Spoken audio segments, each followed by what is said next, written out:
Welcome everybody to RideMSTA. We're back again. Well, half of us are back again. Tom is on a mission with beating on Comcast, I'm guessing, and Jerry's on assignment helping little old ladies cross the road. So, tonight you got me and RJ. I know we did not have a podcast for October. That's because... What happened in October? Everything. Everything Happened in October. Oh, yeah, there was Star Rally. Some of us had a lot of stuff going on with work, all that fun stuff. Everybody was crazy busy. Good news is, when Jerry gets back, probably next month, for next month's episode, we'll have a review of Star. But it sounds like it went awesome. It's an MSTA event. It's going to be great, man. So this is just like a whole week of it. And I'm excited for Star 2025. It's coming to my state. And that's because everybody's going to be... What they didn't tell everybody is Star 2025 is taking place in RJ's backyard, literally. He's got the barbecue grill. Well, I guess I'm going to be smoking meat. A lot of it. Hey, if you're doing brisket, I might be there. Oh, there you go. There's an excuse for everything, right? But tonight, we don't have much to go over. It's the end of the riding season in a lot of places. A lot of us are starting to pack bikes away, much to our chagrin. It's been summer up until today here. I think last week we had 2 days in the 80s. Yeah, we got hit. Last weekend was nice. This week has just gone straight downhill. I spent the first half Today has broken our streak. We had over 40 days without any rain. It broke every record. It's the record that it broke was from 1787. Oh wow! So in Philadelphia. So it's been as dry as it could be here. So we're looking forward to a little bit of rain. Well, if you had told me you needed rain, I could have sent some of the rain we got earlier this week because we got a ton. Yep. Did not need it. Everything is now puddles and sloppy and finally drying out, but hey. So, nothing to talk about with events. Not really any news coming up right now on the MSTA front because we're kind of winding down for the end of the season. But keep paying attention to the podcast because as stuff is launched for 2025, we will be announcing it here among the rest of the channels. However, don't forget to visit the website at RideMSTA.com and don't forget the Facebook group. There are many MSTA pages because a lot of states have their own. So find your state's MSTA page, but don't forget the main one. That's important. That's where we post the show when we go live. So, that said, tonight we're playing a little fast and loose. And EICMA happened. So. Yes, it did. There was a lot of interesting stuff coming out of EICMA. And I am ready with that screen share button.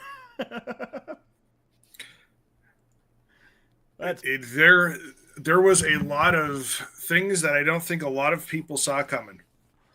Oh, tell me about it. First one, this one actually, for audio listeners. Aprilia launched the 2025 Touareg Rally based on their 660 Touareg.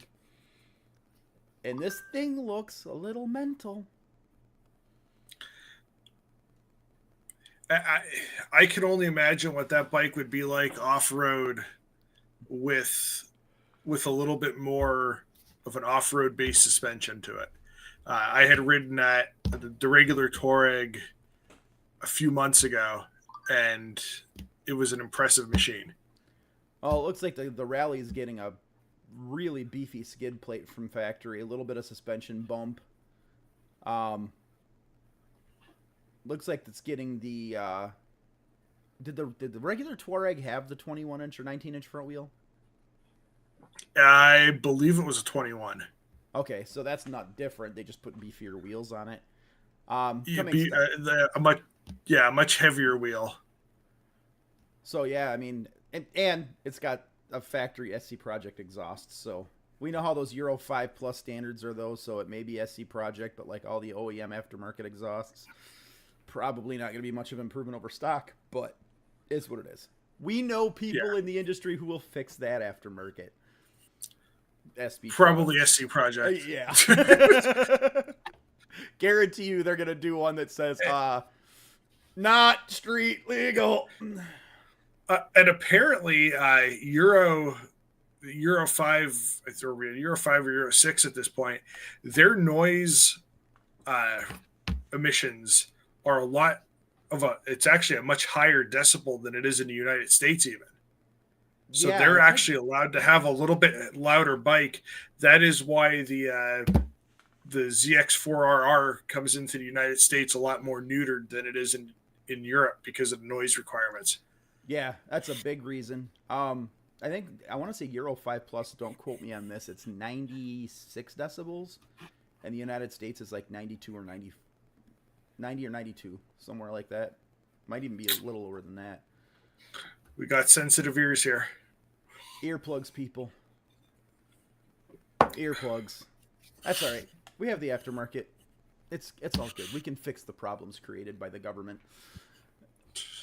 But that said, I have not actually. I take that back. I had a Touareg 660 for about 5 miles for a demo ride at one of the open houses. I'm interested to see how this does, because this might be a 10 or A7 killer. It very well might be. That engine definitely feels lively. However, they're updating the 10 or A7 as well. Ah. I've looked at the same page. They are. Now, I didn't get a shot to see a whole lot of what they're doing with it, because believe it or not, they don't have it on the page. Oh, there it is. Never mind. We're getting more of the updates that Europe's gotten for the last few years in the suspension department. There's been a couple special editions over there, and we've only gotten the base model with no changes. Oh, yeah, because they get the Rally Edition or whatever it is over there. Yep. And yeah. Yep. But yeah, it looks like added to the list of fun that Europe gets and we miss out on. All right, motorcycle manufacturers. We like the cool stuff too. It will sell. You just got to get it here and make it available. And that might actually be the kicker to a lot of it, is they have a tendency to have really bad distribution up here. I don't know if you saw the news, but like the Super 10 array is going away. How often have you ever seen a Super 10 in a dealership? I can't tell you the last time I saw one on the road. I see them on the road quite a bit, but I've only seen maybe, since its inception, 5 or 6 of them at a dealership ever. And it's almost all the ones I saw were trade-ins. Yeah. I've seen one brand new Super 10. You don't see many of them. No, and it was the same with the FJRs since like 2016 or so. It's like right after that update, you didn't see them on the showroom floor. But you don't even really see concourses or any of them. The European manufacturer or the Japanese manufacturer's distribution in the United States is pretty rough, it seems like. Yeah. It's the same thing with Honda. I mean, if you go to a Honda dealer, you typically see Groms, a couple of the CRF bikes, maybe a 600, a bunch of Rebels. Yeah, and even up here where the sport bikes are more popular, you would think the big sport touring bikes would be shining out there, but like you'll see the Hayabusa on the showroom floor, maybe 1 or 2 of those. You'll see a ZX14 on the floor. I mean, even those, I mean, you're going to see a dozen Gixxers 600s. You're going to see a dozen ZX6Rs. You're going to see the leader bikes in droves. Now, our European manufacturers, they have everything. Yeah, same. Like if you go into a Triumph dealer, you're going to see every model of Triumph, including the dirt bike. Yeah. And that's how the Triumph dealer by us is like that. The BMW Ducati dealers are like that. Like you walk in there, they have some, unless they just plain ran out and are waiting for a new new shipment, Yeah. they've got at least one of everything. Dude, our Tytler's even has 2 super legs sitting on their showroom floor right now. The super Legeras are like $100,000. Our Aprilia dealer has whatever that track only version of the RSV 1000 is, with like the wings and the car. Is it the RSV 1000X or something like that? Oh. They have one of those even sitting there. Andrew says he's crying in CF Moto, and at least we don't have to buy our aftermarket stuff from AliExpress. I mean, let's be honest. CF Moto, you bought it from AliExpress anyway. That's the dealership network for them. Well, it's really interesting. Our 2 local ones, or one of our local ones, sells CF Moto, and it sells KTM right alongside it. Yep. That's how a lot of, I think the one he got his CF Moto at does CF Moto. I think they're a Yamaha dealer too. But I mean, so you could buy the 890 or the 890. Uh-huh. I can't hate on CF Moto too much, Andrew. They're just rebadged KTM. Kerry had the opportunity of riding one of the 790 NK 790. It's basically the Duke 790. She really liked it. Her only complaint with it was there was a little bit of a wonky spot in the fuel mapping. But so, other than that, the same as she KTM. said it was, yeah, pretty much. Yeah, pretty much. Oh, speaking of KTM, how about this new, I guess it's a 2026 model, but the 1390 Super Adventure S Evo. So, I've seen a couple of demo reels on this thing when they were testing on the track. This thing's kind of mental. I mean, it's a big KTM. They're already mental, but this thing throws around like a Duke. And it's an adventure bike. It's kind of neat.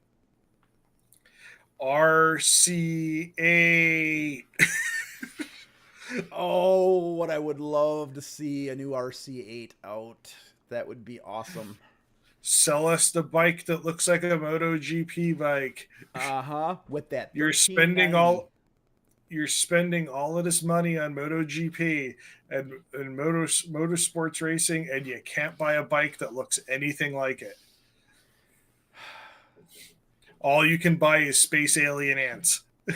Pretty much. I mean, don't get me wrong. I like the 1390 Duke. I think it's ugly, but man, is it a fun bike to ride. Absolutely. So, having a little more comfortable version of something you can toss around like a moron, because we're good at that. Or at least I am. Pretty sure RJ is too. Yeah, I mean, that is probably one of the most fun sport touring bikes you could buy right now. The big highlight on this point, though, is, did you notice the little part about it's coming standard with the AMT? Automated manual transmission.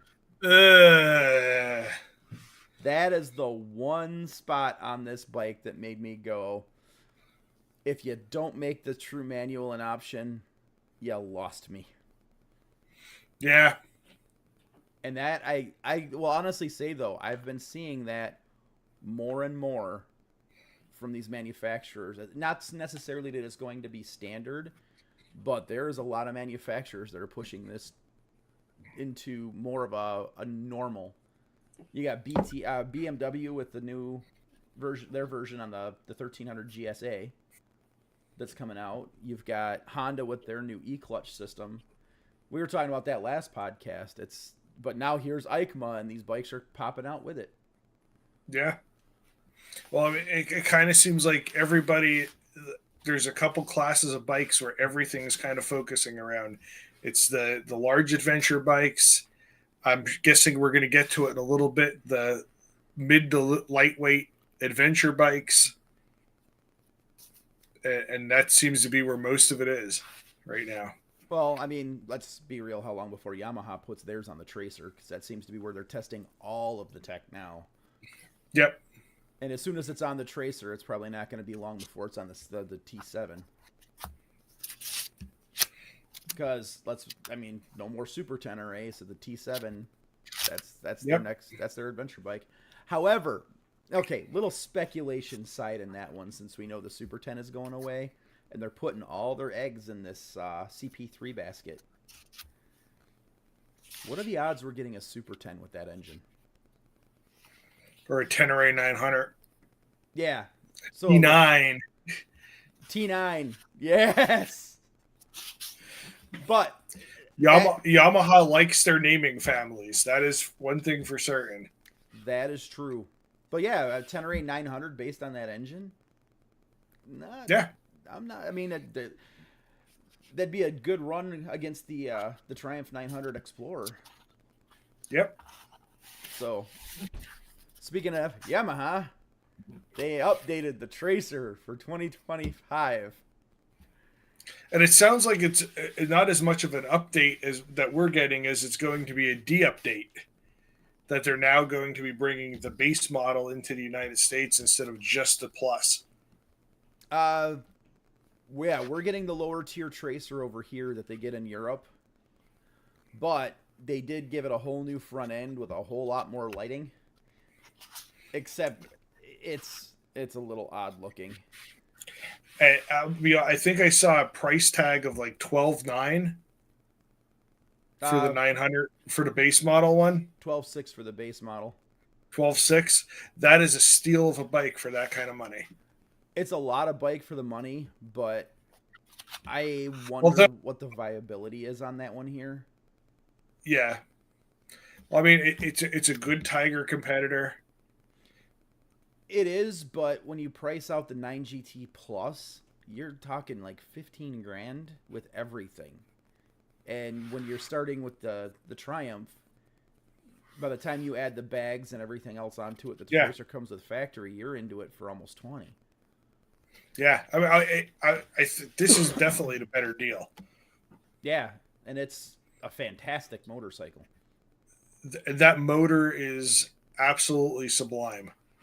That's the only way I can describe it. I mean, I had just ridden an XSR 900 lately, and that bike was all the bike I'd ever need and more. Oh, I can confirm from Tracer ownership that, I went into that bike thinking, I'm used to the big bikes, like the FJRs, the Concourses, the Taibus, the CX-14s. Like, that's my jam. I went into the Tracer. I mean, okay, yeah, it's gonna be more light and more nimble. I figured I would trade that thing in 2 years. I kept it 5. And if I didn't need the 2-up bike in my garage, I'd still have it. And I'd probably want the base model because I'm not really a big fan of that luggage. So I didn't think it was too bad when I demoed the 24. I'd prefer having a big square metal box. Yeah, that makes sense. Because my stuff fits in it. True. And I mean, the bike's already funky looking, so the big metal boxes ain't gonna make it look any worse. Yep. Nope. I don't own anything that's that shaped. No. But that engine is a honey. It does have the GT Plus still has the adaptive cruise, which I'm not sold on after the demo ride. It works as advertised, but man, it's finicky. I'm not a fan of taking control away from the experience of riding the bike. I enjoy actual cruise control for a little while to give yourself that, because like the throttle locks and stuff that we've used for years are kind of janky to begin with. Oh yeah. But in having that be able to come off with applying the brakes, I like that idea. But other than that, I just feel like that's more things to go wrong, more expense to the bike, and taking away from the control of the bike and riding the bike. See, that's my concern with it, because I know how it reacts in cars and in the trucks. Like, we got a lot of our work trucks now that have the adaptive cruise and all that stuff in it. And the Yamaha motorcycle system seems to be a real similar to the cars, and I need a motorcycle does not react like a car does, and as soon as it does that thing, now you've got to have the momentary time to decide what do I need to do in this situation to counter with the bike. If you're in control of it, you know what the bike is going to do as you do Well, the bike knows exactly what it needs to do. It doesn't know what the meat puppet sitting on top of it's going to do. it. Exactly. And in the car, it doesn't, or a truck, it doesn't matter what the meat puppet does. And that's the biggest issue I had with it, because I tried it out, and I actually had a friend of mine demoing with me, so I intentionally had him slow down in front of me as we were talking over comms to see what the bike did, and he slowed it down pretty good, and it did its thing, but it was such an eerie feeling. Like, I now am doing nothing to make this bike do what it's supposed to do, and if I need to react, you are unnecessary at this point on that bike. I mean, BMW already proved that they can make a bike that rides on its own and doesn't need you. And that was kind of I think my uncomfortableness with it was, okay, what happens when this thing decides to save itself and sacrifice me in the process? Well, I've several friends that ride horses, and every time they talk about their horses, I say it's just a big dirt bike that has opinions. And I don't need my bikes to have opinions. And I don't want my bike to have opinions. Yeah, I wasn't a fan at all. So I think we're on the same page there. It's just, no. But I do like my cruise control. That I will say. Yep. My GSS at anytime a good bike's coming in at a lesser price than it was before, it's a win. Yeah. I mean, it gives you the option to get rid of that. I think the base model over in Europe still has cruise. It just doesn't have the adaptive. Yeah. And I don't think it has the active suspension. It's just got standard suspension. I would rather that too, because as somebody that actually goes in and changes my fork oil occasionally, before it spoils and starts smelling like dead animals, the service on a non-active suspension is much easier to do yourself and doesn't require sending it out somewhere versus being able to do those things myself. I mean, some of those aren't too bad to do. Yamahas, I don't think have been too bad to do over the years. I know I've done FJRs, and their shock service is no worse than any other shock. You basically got to take you send those out. But the forks, I never had too many issues with. Like, they're pretty basic. Now BMW, on the other hand, in their telelever suspension, it's a shock front and rear, so you're kind of boned. But I was more talking about once you get into the electronic adaptive. Yeah, they're fine. Things. Oh, okay. I did my last FJR was an ES, so it had the semi-active suspension and stuff on it. Those forks weren't that much different than working on standard ones. Basically, it's just the servos controlling the compression, rebound, damping, and the preload. They're turning knobs for you. Pretty much. That's exactly what they're doing. But the service on them was not bad. I mean, if they went with a similar system on this one, then yeah, the forks, you'd be able to do them just fine. Yeah. But it does. I mean, base model without it, then you can kind of do what you want, carte blanche. Because the one downside to the active suspension is when you do want to change things in it, like spring rates and things like that, now they're more expensive. Yep. So, yeah, caveat to that. But get the base model, then you're kind of free to kit it out the way you want. As we were talking today with a bunch of friends of mine, every one of those bikes is built for a 170-pound rider. Uh-huh. And I was 170-pound probably last time in 7th grade. Same. Yeah. So even my race weight, I was probably 210 with gear on. So any bike needs to be resprung to be done right, and once you do that the bike doesn't know what the spring rate is for what you have in there. Nope. But Moving on from Yamaha. So the new RSV4 from Aprilia. This was another one that I actually caught my eye a little bit. It's mostly unchanged except for one little detail. It got a horsepower increase. A significant one. To 220. It didn't get any wings or bigger wings. No, the whole front end is a wing. Look at it. It doesn't need wings. It is a wing. I'm sorry. I just don't understand the wing obsession. I know it's not a BMW M1000 double R black carbon extra exclusive edition where you need a pilot's license to fly it because of the size of the wing. It's getting there. It's close. It does have the horsepower. But Yes, it does. I don't understand that on street bikes. Like, really, even on the track, there is almost no schmuck out there buying these bikes at the dealerships that is ever going to get to a point where those things actually take effect.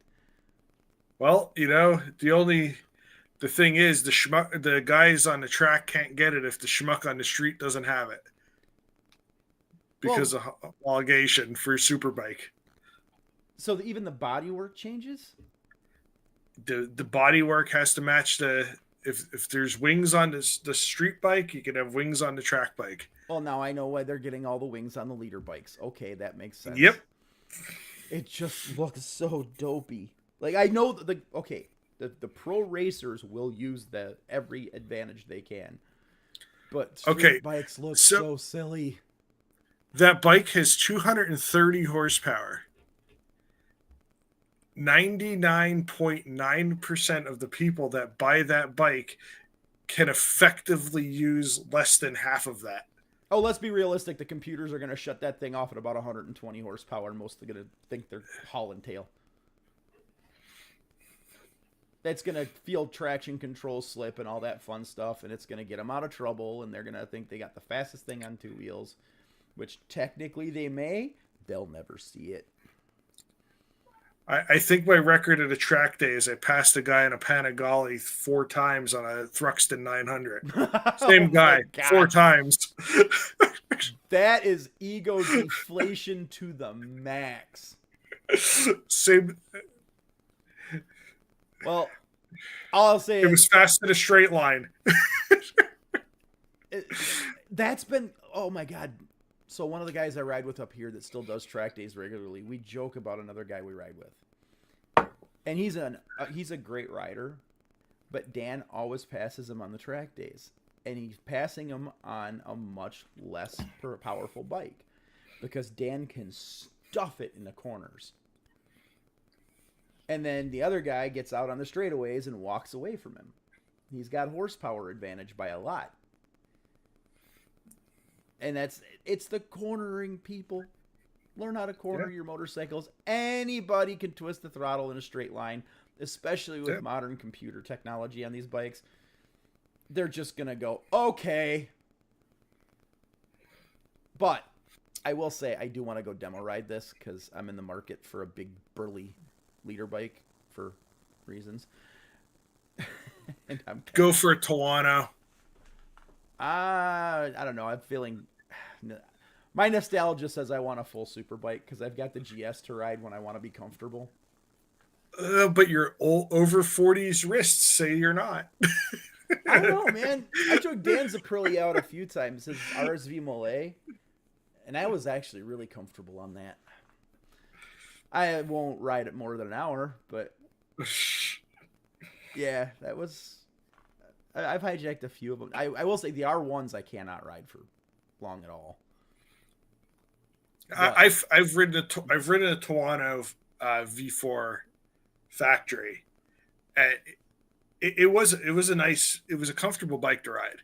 I mean, it was a little forward, but it was much better than it would have been on a sport bike.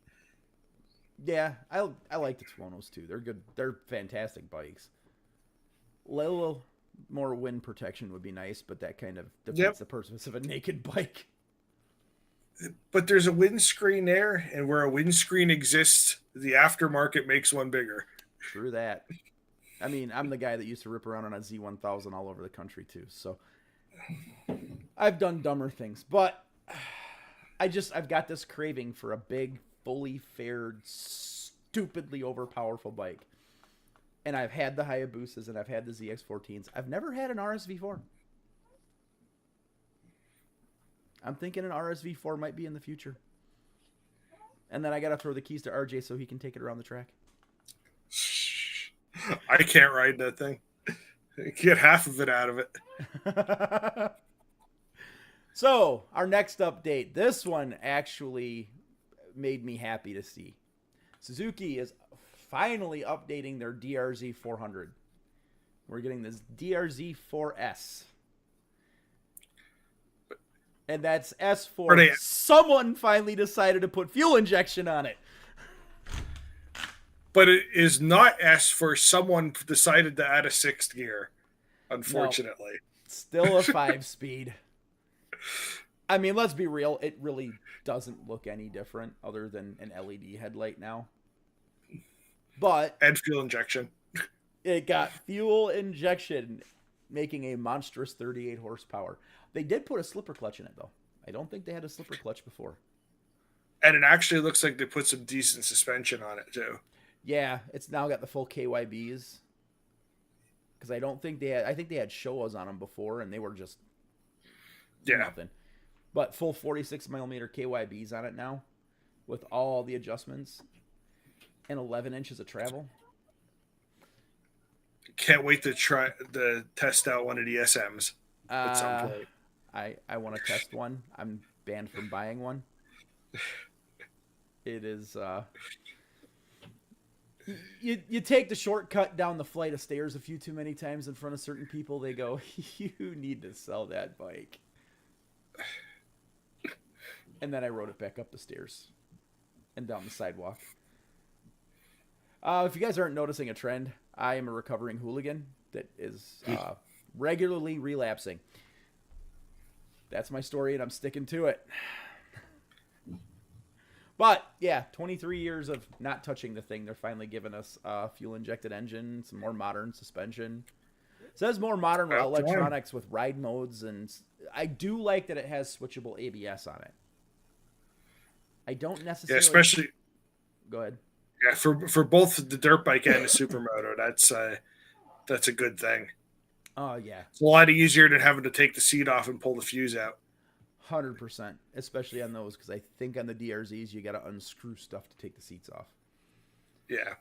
But I don't necessarily know that a 38 horsepower dual sport needs ride modes. I mean, what are they really going to give you in ride modes? Street and rain? If you're not able to manage 38 horsepower in the rain, you're in trouble already. Yeah. And the traction control, too. That's a little... I can go back and forth on that one. Maybe road and dirt. Yeah, maybe. Maybe it lays up the throttle a little bit so you're not as hair trigger on the dirt. Or it's like my wife's 390 where it doesn't have traction control on it, it has modes, and there's a supermoto mode that it basically just kills the ABS to the back wheel. Still have front ABS, no rear ABS, so you can slide it.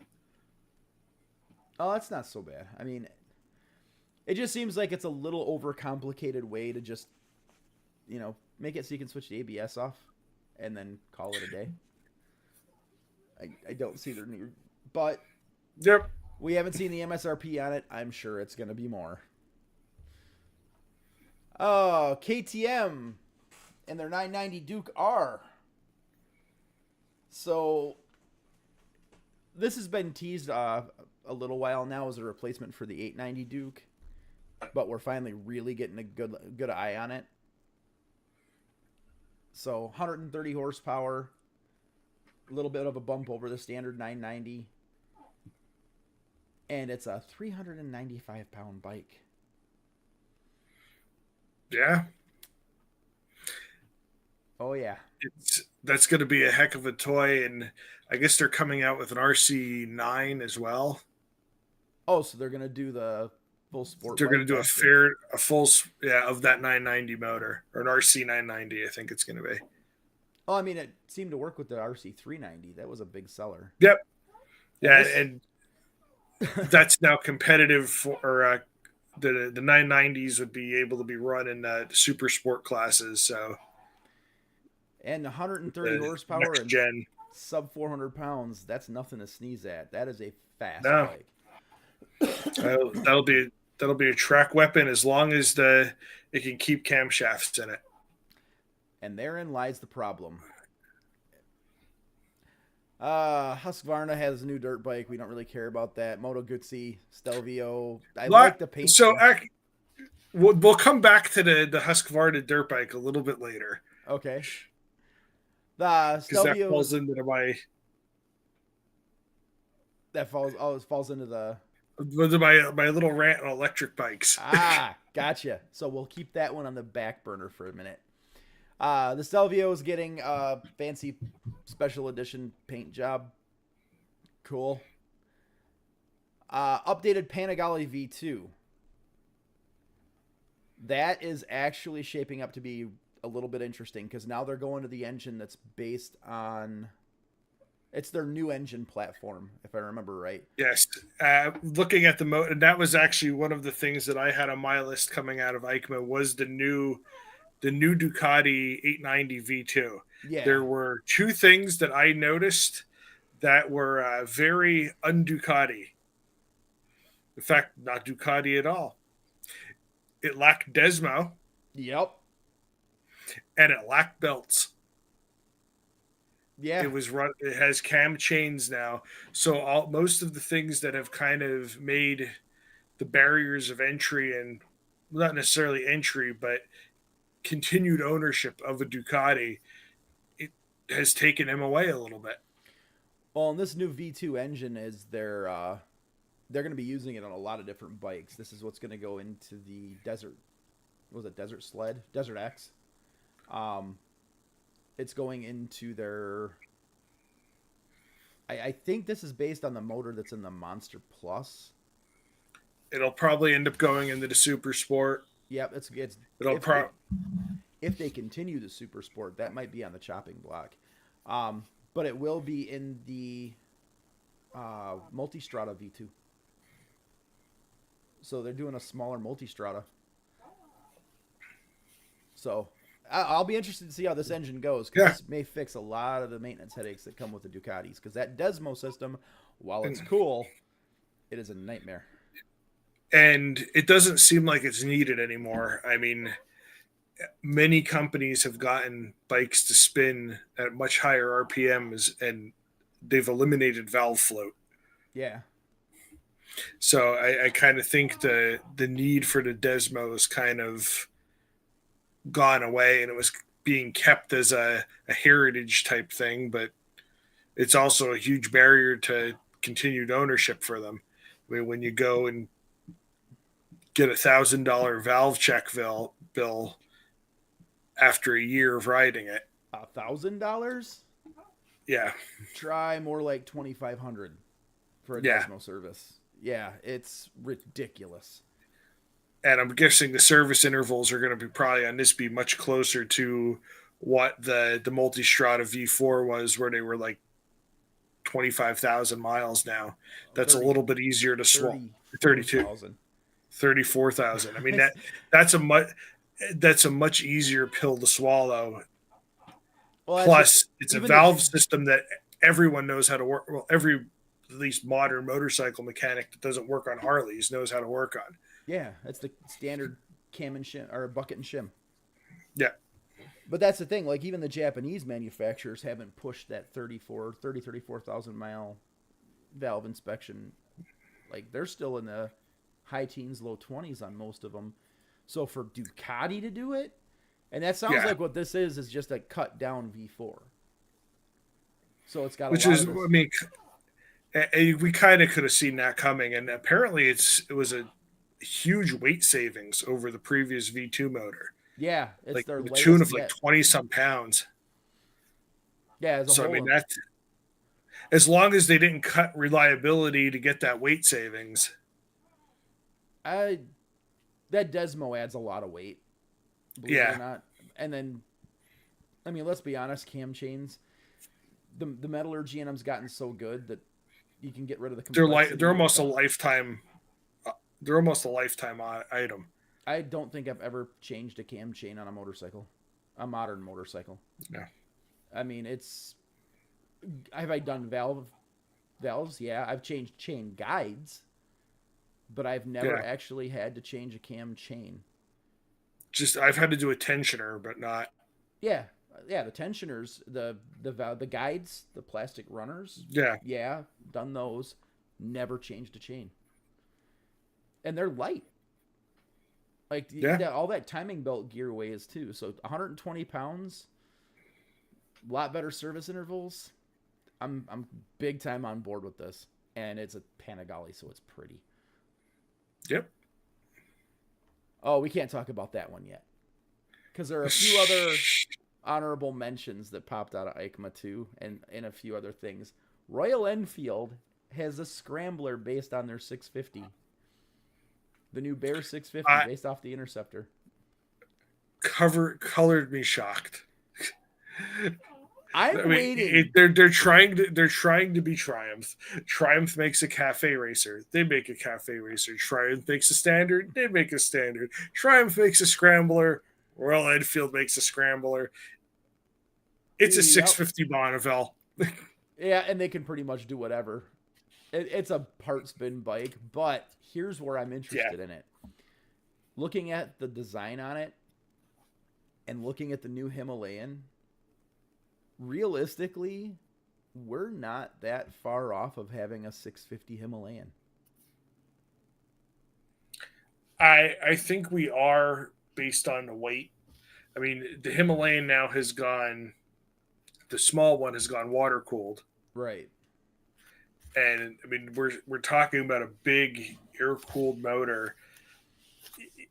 It's not going to be a great adventure bike. That's a heavy lump of metal in the middle. It is, but it's no worse than like the V-Strom 1000s and whatnot. I mean, it's but different. But that V-Strom 1000 is putting out over 100 horsepower, probably in the same weight class. True, but if you've ever ridden the Royal Enfield with that 650 twin, it has torque for days. Like I know the V-Strom 1000 V-twin is torquey. It's really torquey. I would argue that 650 is probably pretty close at the lower end. Now you start spinning it up, it's a whole different ball game. But those low to mid-range RPMs, there's a lot of good instant torque out of that 650 parallel twin. Or as a friend of mine that rides one would say, she barks. But we also found out a little bit before EICMA, but it was shown again at EICMA, the Ibex 450 from CF Moto. Yeah, and that seems to have the buzz around that bike has seemed to generate an entire class of bikes. Yeah. I have not seen any bike come out that has so quickly had everybody scrambling to respond to that bike. And I mean, that was, I'm guessing probably one of the next ones you're going to get into is the BMW. Yep. We saw BMW immediately kick back with the F450 GS. So, I mean, that sounds like 48 horsepower. Now, the one thing I did notice on that bike, 19-inch front wheel. Yeah. That's kind of standard in that range, though. And I think that's because it's basically... I believe the Ibex is a 21. The Ibex is a 21.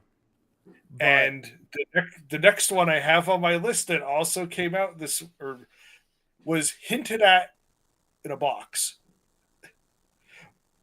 was the KLE 500 from Kawasaki. Which also had a 21-inch front. it seems like they're really looking for those bikes to be that bridge between an adventure bike and a real a purpose dirt bike. Yeah, and I know like the KTM 390 Adventure, I think still runs the 19. This so BMW's However, go ahead. BMW's huh? Go ahead with the BMW. Sorry. Oh, BMW's had the G310 GS for several years now. I'm thinking this is probably just the next evolution of that, and that's ran the 19-inch wheel already. I mean, Well, it looks really similar. That 310 was an alloy wheel still, wasn't it? Uh, A yes, non-spoke, and it was a single versus this being a parallel twin. right. So I mean, we're talking a lot more horsepower here, with that being like 48 horsepower. Yeah, it's basically double the horsepower. But Now I haven't seen anything about who's making the motor for BMW yet, or if it's a derivative of something else.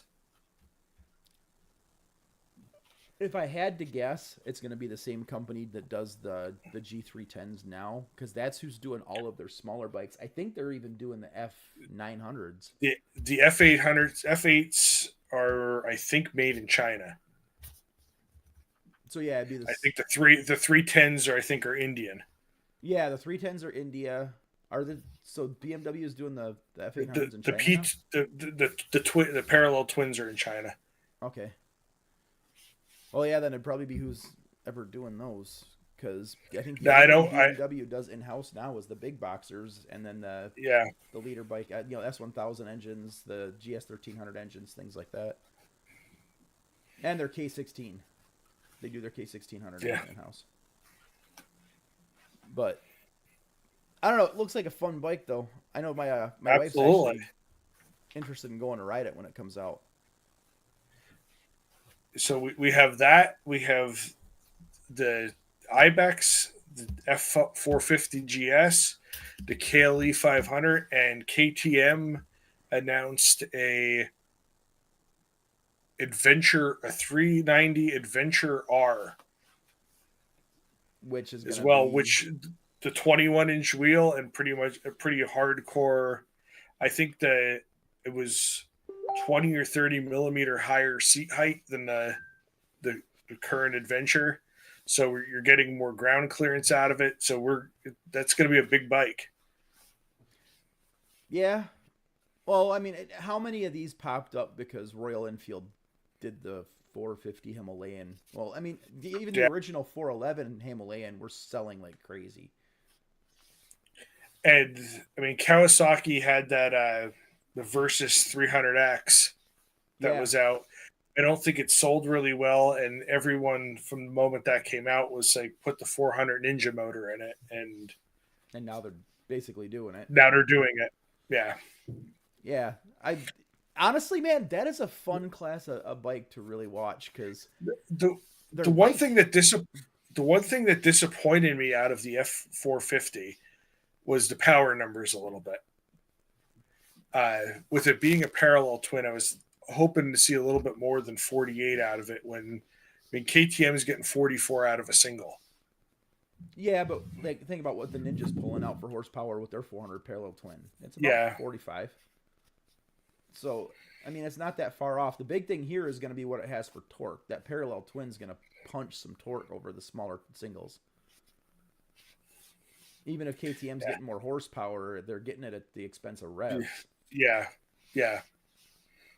But it's a great class. I mean, it actually looks like my wife might at some point have an adventure bike that's decent that she'd be able to ride. Same. I guess my wife's been pretty gonzo for the Himalayan 450, but now that she saw this, she's really thinking about it. So, moving on from the F450 GS, the one I've been waiting for till the end. It's not a bike. It's I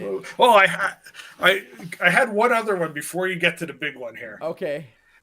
CF Moto kind of quietly announced a 1,000 cc V4 superbike motor, 200 plus horsepower, and they're saying that they are having a superbike coming very shortly to compete in superbike classes for racing. I forgot all about that. My biggest fear is that much horsepower with fasteners made of butter. It worries me, but it's gonna make somebody stand up and take notice. I can tell you that. Well, I mean, everything else that's coming from there, and like the KTM's and all that they're building there, it, it's probably their MotoGP motor, knowing KTM. Yeah, it just they put the soft cams in it. Yeah, they're going to use the good ones for this. So they'll last 2 oil changes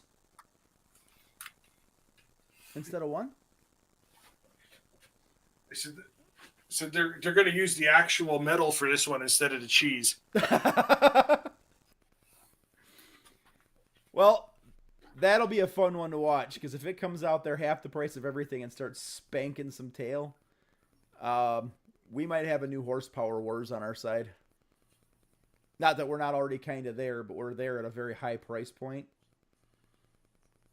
Biggest thing is the adoption rate. Are people going to trust CF Moto enough to drop the kind of coin it's going to cost to buy a 200 horsepower super bike from them?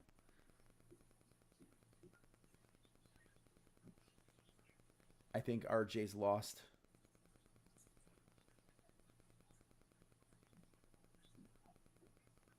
He walked away from his mic again. It's all gone sideways.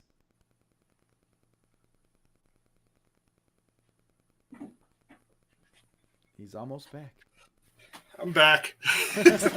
yeah. It's going to be interesting in general. I think the reliability of some of these lower class bikes, as people start putting some miles on it, is going to show where they're at here. Is this Honda in 1968, 1970, or is this more of Chinese stuff doing Chinese stuff? That's going to be the big kicker because you're asking a lot of people to spend superbike money on a Chinese bike. And the price differences aren't what they were 5 or 6 years ago. I mean, when we were out at Moto America this year, we rode some bikes between the races, and we rode the CF Moto whatever 800. It's basically a KTM, and my wife rode an MT 700 back to back, and the price difference between those two bikes is almost minuscule compared to what it would have been 10 years ago. And I don't personally know that I'm ready to go spend Yamaha money on a CF Moto. Oh, especially not when you know that Yamaha is going to be bulletproof. Yes. So I mean, they are consistently one of like the best reliability motorcycles. I mean, we all think it's usually Honda, but Yamaha is up there, usually number one, quietly every year.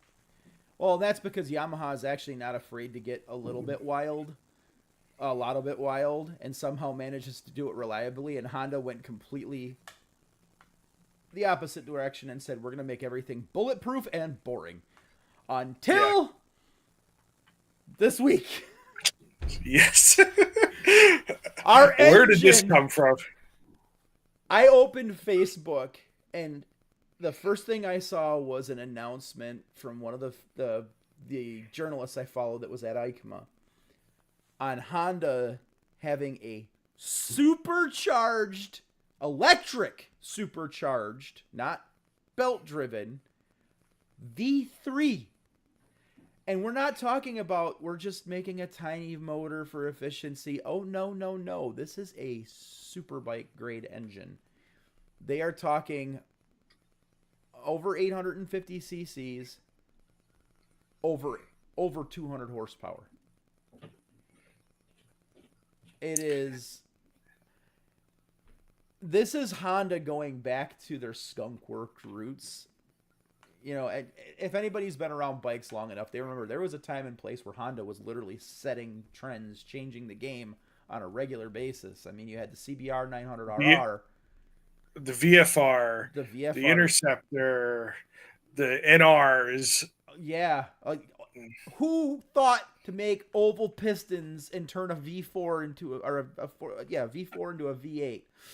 That would be Honda, because rules existed and they found out how to get around them. But on the other hand, did it work? Pretty well for them. It worked in the race bikes, wasn't so good on the street, a little bit unreliable, but that's the thing. Honda would play. I don't think that bike won a championship either. That was the riders. I'm blaming the riders.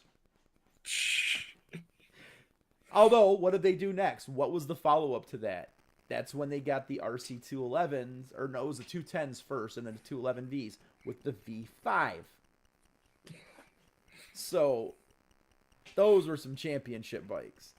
But, I mean, they did wild stuff all the time. They did the Blackbird. They said, all right, gentleman wants to go fast, we'll go fast.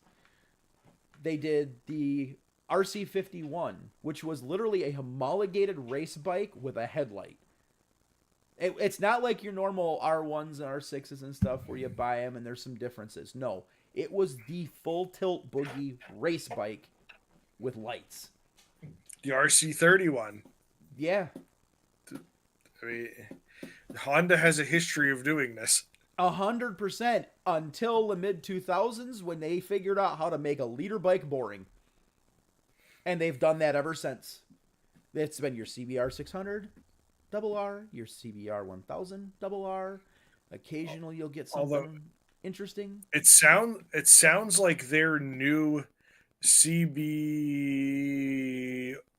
the CBR 1000 RR eye patch edition. Uh-huh. It sounds like that bike has actually started to get somewhere. I believe they won Stock 1000 in Moto America this year with it. So championship. Here's what I'll say about it. It looks like they're getting closer to everybody else. That new they call it's the Fireblade now. So yeah. It's easier to say than CBRRR 1000 RRRRR. So is this the Fireblade RRR? Fireblade. Yeah. So you have to accent it with the eye patch on. So they went the same route as Nissan did with the GTRs. If you've ever been in a GTR, I know a lot of people haven't, but play with me for a minute here. If you've ever been in a fast car, there's some drama there. You can feel it. There's something to connect you to it until you get into that thing. And then it's literally like playing Gran Turismo. Oh, yay, it's fast. Uh-huh. And you feel nothing. It is the most neutral, numb feeling thing ever. And that CBR 1000 does the same thing. It has figured out how to make 200 horsepower boring. What's a pirate's favorite letter? R. No. His true love is the sea. Welcome to RideMSTA podcast, home of your dad jokes now. That was a good one. The more interesting part of this V3 engine, though, as if it could get more interesting than Honda finally pulling their collective stash of old cocaine out and sniffing the whole line off of the desk. Did anybody else look at the chassis that it's in all of the press photos? That is a sport-derived steel trellis. I don't think it's a Sport Tourer. Single-sided swing I think that's a naked bike. That is a Ducati monster if I've ever seen one. Yeah, but like a roadster. Let's be real. This is okay. I can see this being the next like CB1000, but at the same time, that CB1000 even is a fairing set away from being a VFR. You got the single-sided swing arm already. You got a good suspension. You got a wild engine, and that's where they tend to stick the weird engines in the VFR. I me a was VFR. going with what was the 750 V twin of the late 80s, early 90s. 650, the Hawk. The Hawk. I was going with this looking very Hawk-like to me. Single-sided swing arm, the motor being out there so you can see it. I could see that.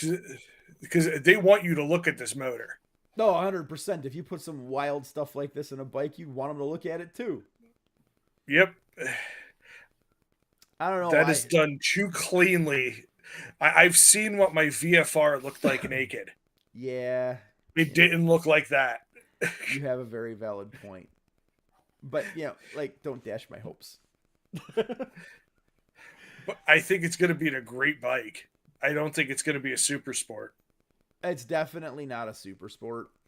This is something a little more niche. So you're probably more onto the right path. It's probably going to be their next naked bike. And I would be really interested to see how well this electric supercharger does.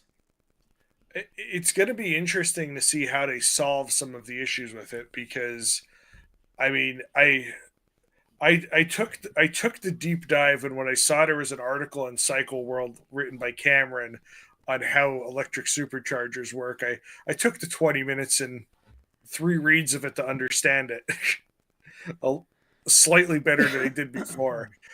It does sound like it's not a new idea to run an electric supercharger. No, it's been done before. Actually, I think it's been done on heavy diesels. Heavy diesels, and I believe Audi did it, and actually Honda had an experiment with it. One of the years when they ran the Pikes Peak hill climb with an NRX. Oh. They ran an electric supercharger on one of those. Well, I mean, if they can pull it off, the advantage to an electric supercharger is it doesn't have the draw on the engine. Yeah. Yes, and you can and not only the draw on the belt wheel, you have to, just like a turbocharger, you have to build RPMs to build boost. Right, but it doesn't. You can have boost at idle now. Right, and that's the other side with the turbocharging is it's semi inconsistent. Yes, this could be a linear thing the whole way through. Plus, the other issue with a supercharger is not only at the bottom end, it's also at the top end, because you have to limit your RPMs of the motor to not overspin the supercharger. Right. These two things are disconnected. It can do as it pleases. They were saying his analysis of it was based on his calculations and previous iterations of this, that it was going to require somewhere around 1,700 watts to run it. The current alternator, I think, on the Gold Wings is around that. That's going to be the big kicker here, is getting enough power out of the electrical system on such a small package. So can you zoom that picture in on the supercharger? There was something that he pointed out that I had not heard anybody else note. On the front of that supercharger, yep, right where your mouse is, there are 2 silver. That looks to be set up for water cooling of both the supercharger and the electric motor. That doesn't surprise me, the electric motor specifically, because that's not that uncommon. Yeah. I mean, you think about electric vehicles in general, they're all liquid-cooled electric motors. Yeah. So it's at least that. Yeah. But they did say that this would not require an intercooler, so that makes me wonder if you're onto something with the liquid cooling through the supercharger too. Yeah. It's going to be interesting, because I mean, you're going to be able to have a V4 bike or a near V4 bike without having to have the wide seat from the Right. VFRs, you're going to have that nice narrow seat, which while the seat height might not change, your actual perceived seat height for how far apart your legs are, it's going to be a much more manageable bike. Right. Yeah, that's going to be the big thing. That I'll be honest, this is going to sound really frivolous, but I'm really interested to see how this thing sounds because I love the sound of a V4 engine and I love the sound of a triple, and nobody's ever heard of V3. I, it's definitely going to be interesting. The other thing that's not the other benefit of the way it's set up is you're only trying. There's some natural cooling to having the cylinders in the front of the bike where it's getting airflow. Right. Because now you've only got one heat And lump in the back. yes, now you only have one in the back, and it's a relatively small displacement compared to the whole displacement of the motor. And the exhaust is pointing at the ground pretty much. So hopefully you don't have the Ducati chestnuts roasting on an open fire or Honda Superhawk or VFR thing of having all that heat built up right underneath you. Yeah, I will say my Ducatis were always. I did not get cold on a brisk morning. No. Had heat right up my jacket. But to there, I mean, Yep. the cylinder's literally right there. So. Now, hopefully, they don't try to ruin this thing and stick an automatic transmission in it. Oh, they will. It's coming. You know, it's gonna have their whatever they call their transmission. Now I'm blanking it out because I don't care enough. Well, I'm looking at the. Would that be the stator side that we're seeing? It should be the clutch side, but I mean it's a whole new motor. The standard for most bikes, this would be the clutch side. It looks different. Something in that housing, it's very triangular to the front. Like something's going on there. Yeah. If they don't put a clutch in this thing, I'm going to be rather sad. Well, it sounds like a regular stator is not going to work either, so it's going to need some kind of driven alternator. Maybe that's what it is, because this almost looks like it could be. Yeah. They're definitely. It'll be interesting to see. I hope we actually see it in something, and this isn't one of those things that's done to build up our hopes to immediately have them crash down, and then in addition to that, they build it, and we just don't get it in America. Well, they've already said it's under development for production. That usually from Honda means it's going in something. Now, the question is, will it actually release with this electric supercharging system, or is it going to come out as just the standard NA V3 first? Well, and that was some of the discussion in Cameron's article was the smaller pistons of that type motor are a lot easier than like a V-twin to make Euro emissions. Right. And with having that supercharger, with having the lower compression ratio that would require, it helps it even more.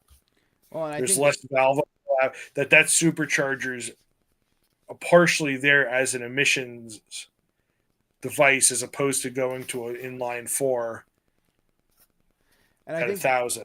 I think that's one of the big things that the Euro 5 emissions issues that the manufacturers are dealing with is starting to create, though. It's forcing them to innovate a little bit.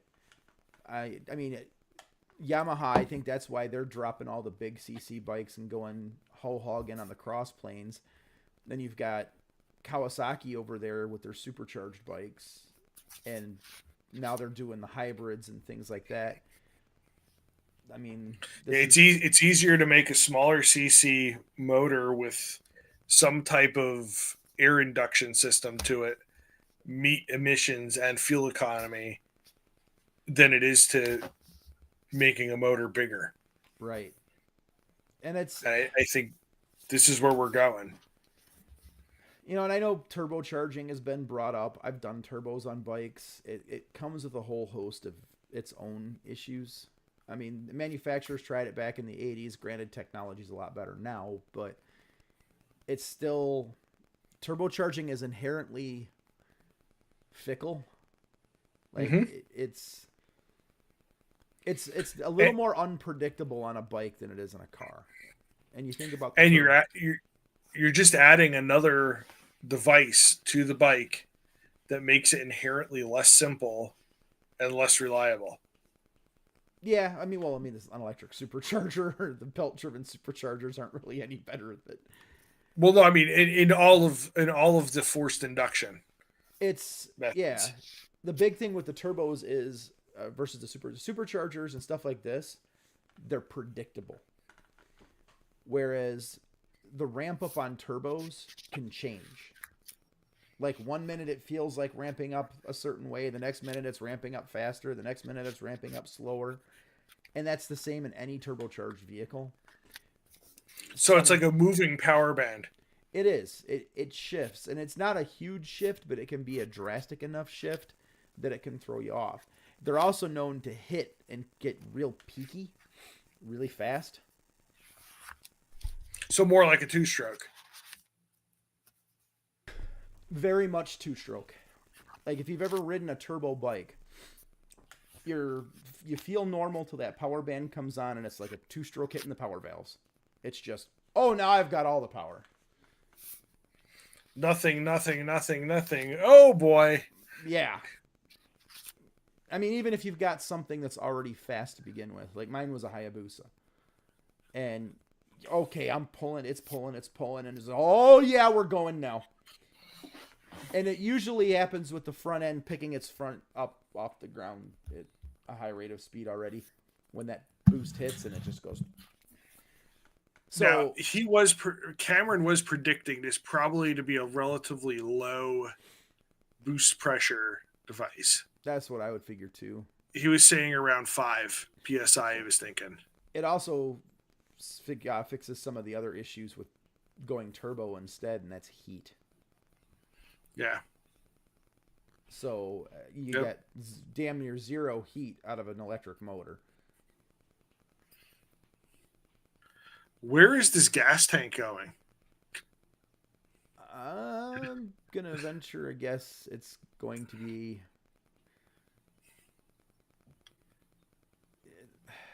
It might go into the subframe. It's going to... Or tail section, maybe. Yeah, that's what I'm saying. Into the subframe under the tail. I mean, they could go... Looking at this chassis, it could go over the airbox. Well, you're going to be almost higher than the forks then. You ever seen some of these motorsport bikes? That's true. I mean, even my Tracer, when I pulled the tank off of that, that's about what it looked like under there with the airbox and all that fun stuff. And I mean, we don't know for sure that this is even a frame they're using or if it's just a mock-up frame they use to get mounts for something else. We didn't really get a whole lot of detail on it, but I don't know.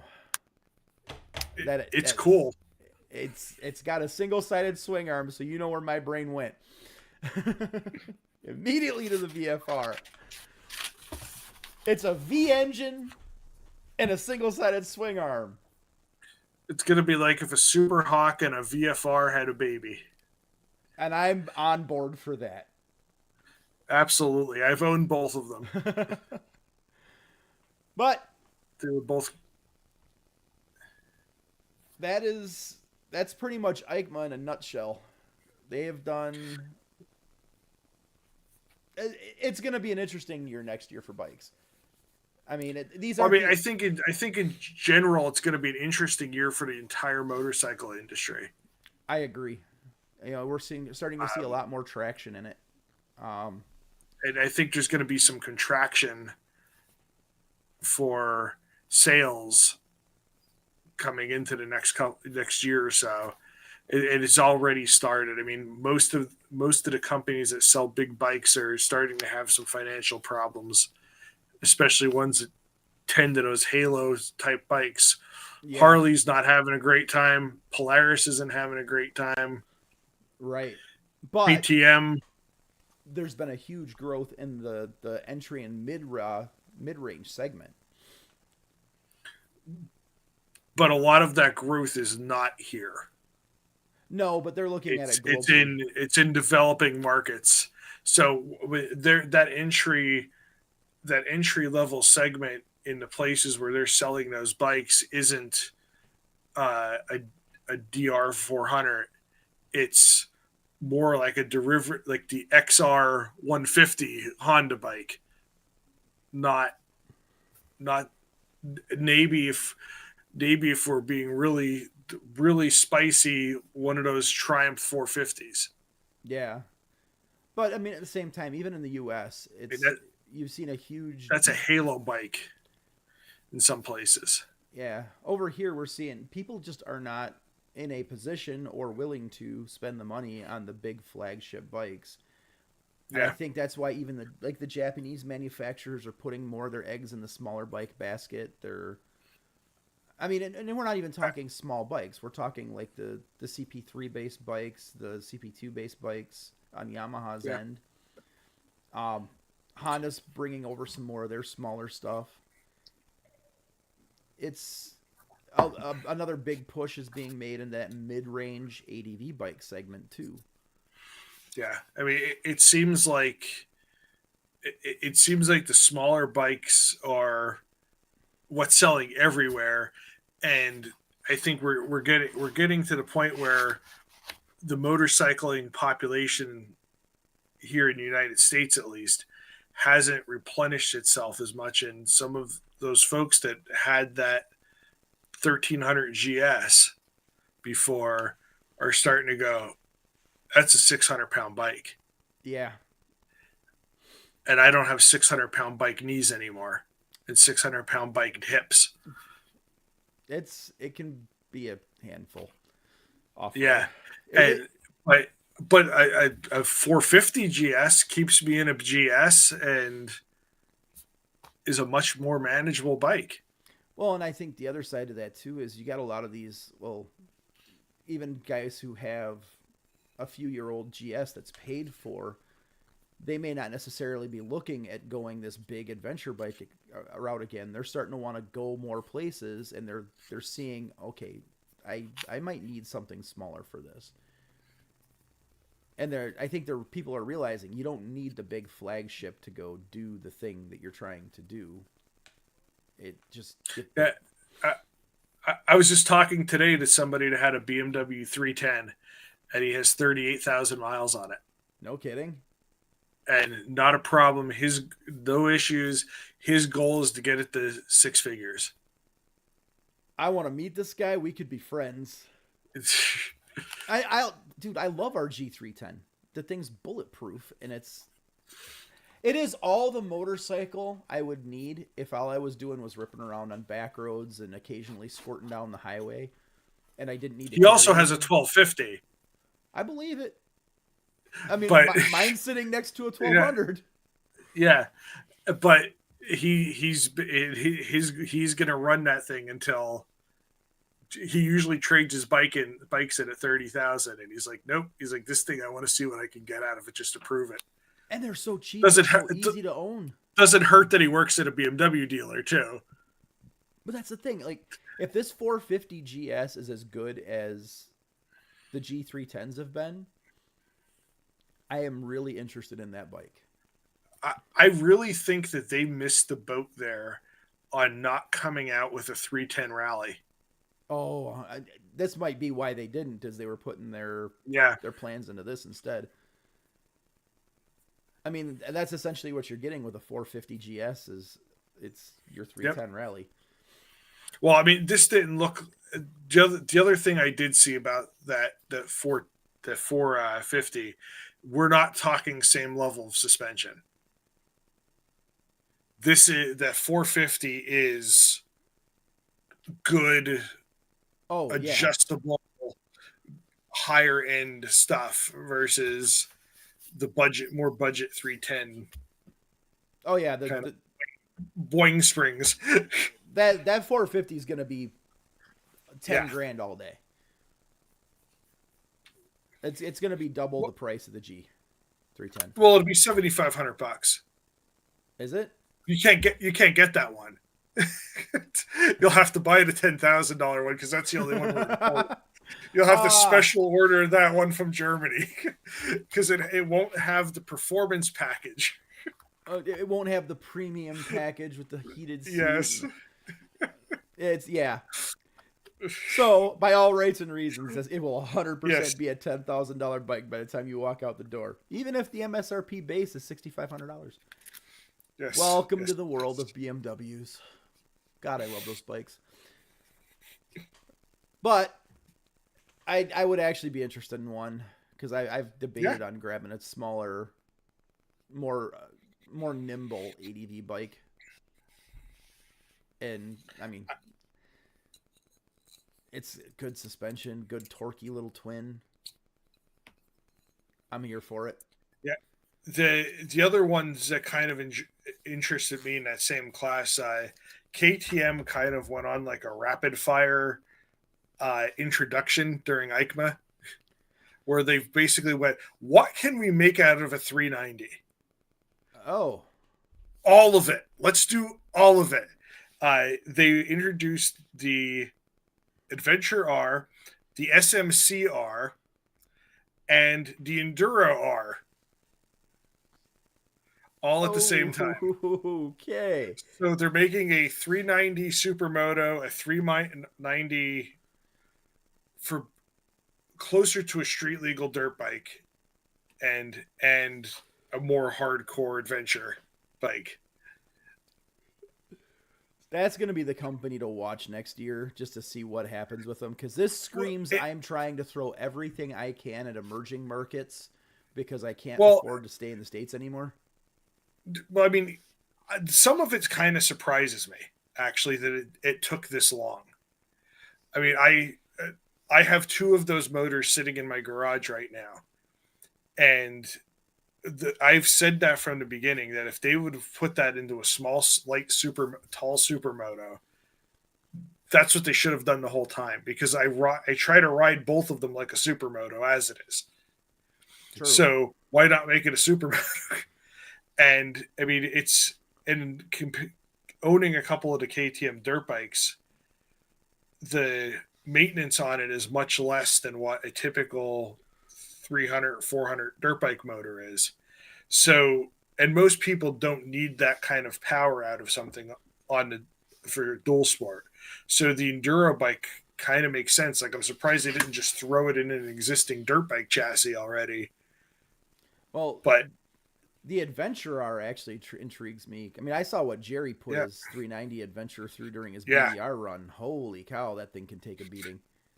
And imagine that with more ground clearance, more suspension, bigger tires. Yeah. So that that intrigues me a lot. It's going to be it's an interesting time if you're into the small adventure bikes. And you're not going to hurt for lack of choices. My only fear is, will we have a KTM by the end of next year? Because they are hurting.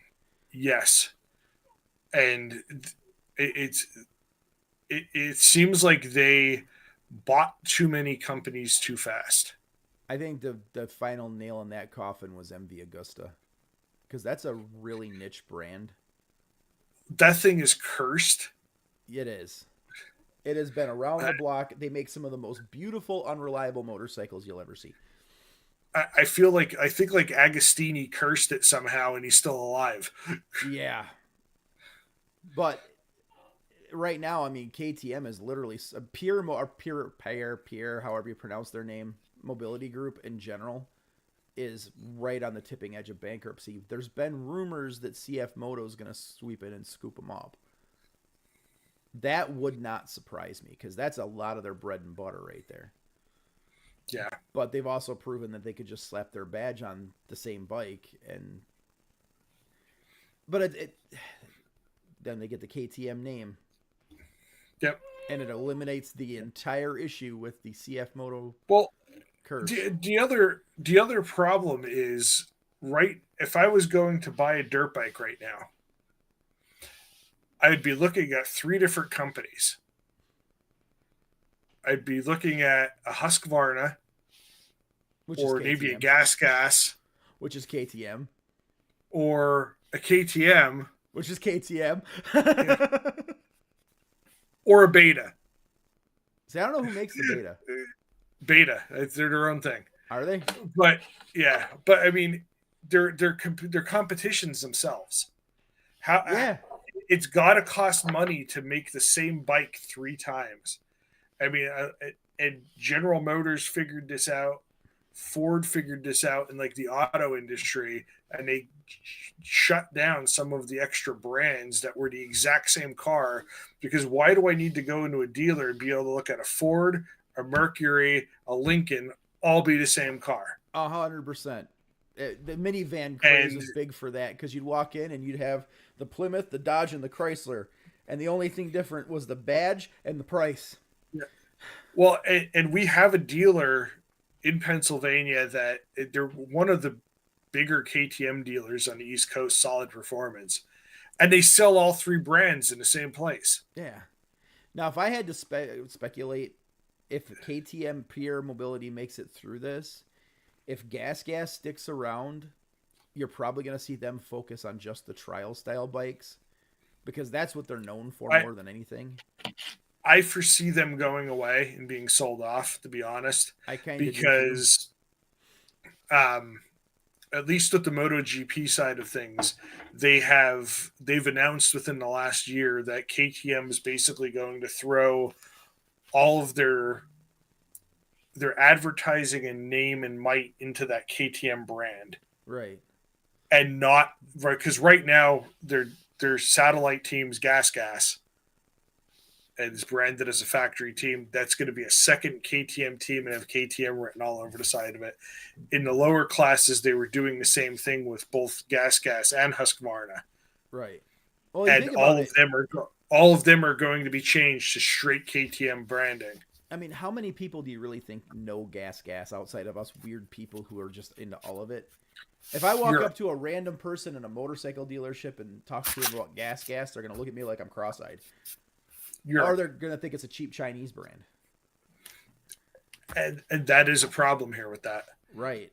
And then Husqvarna at least has the name recognition, but realistically... But most people associate that with leaf blowers. Exactly. Leaf blowers, chainsaws.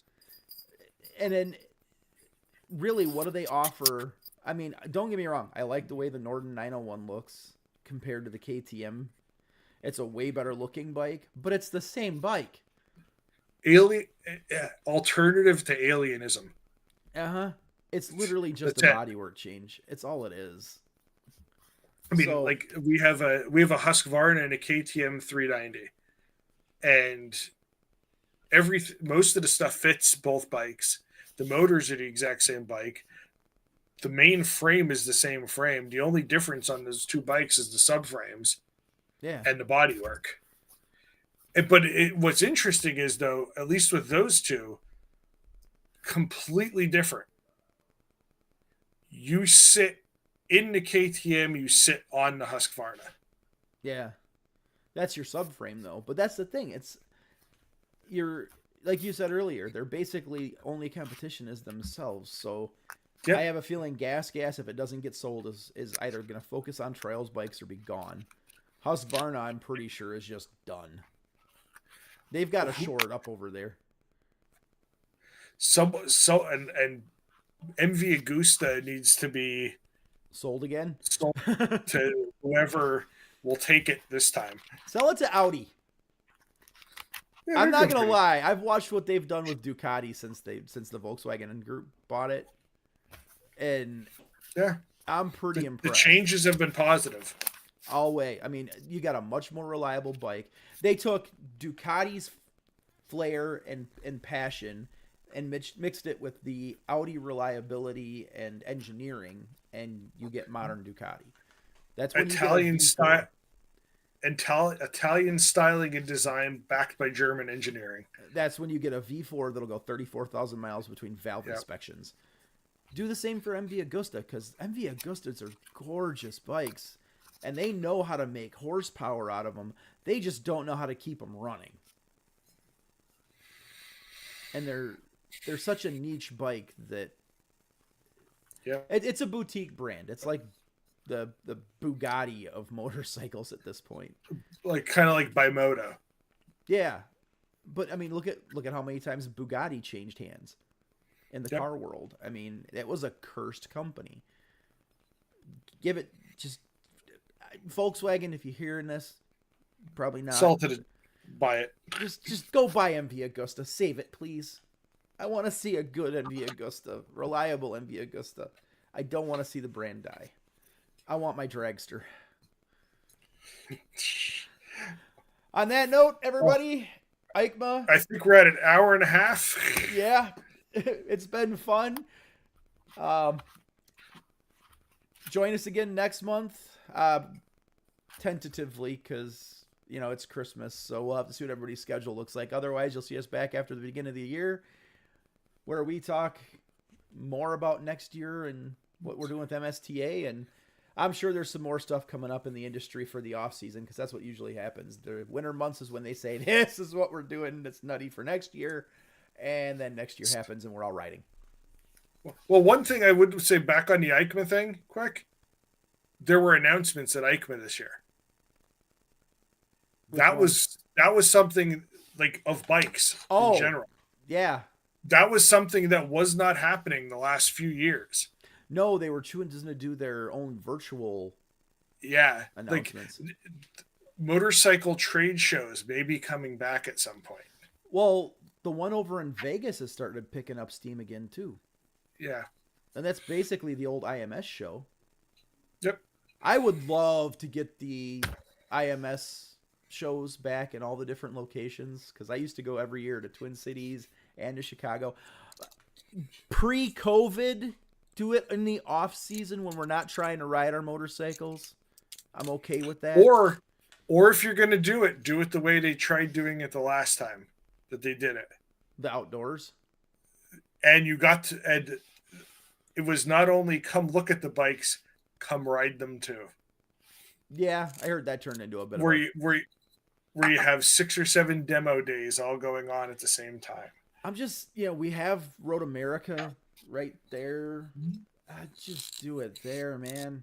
And then we can do that. I'd be all right with that. Yeah. All right, everybody. We'll see you next time. Say goodbye, RJ. Goodbye, everyone.